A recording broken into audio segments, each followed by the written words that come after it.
নতুন বছৰ বুলি আমি পিকনিক ওলাবলৈ আহকচোন চাওঁ দিনটো আমি কেনেকৈ এনজয় কৰিলোঁ।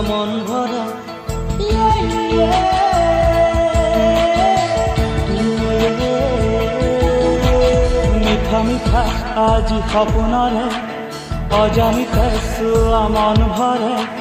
মিঠা মিঠা আজি সপোনৰে অজানিতে চোৱা মন ভৰে। দূৰণিৰে তৰা পিহে যেন জ্বলিলেহি আজি মনে মনে।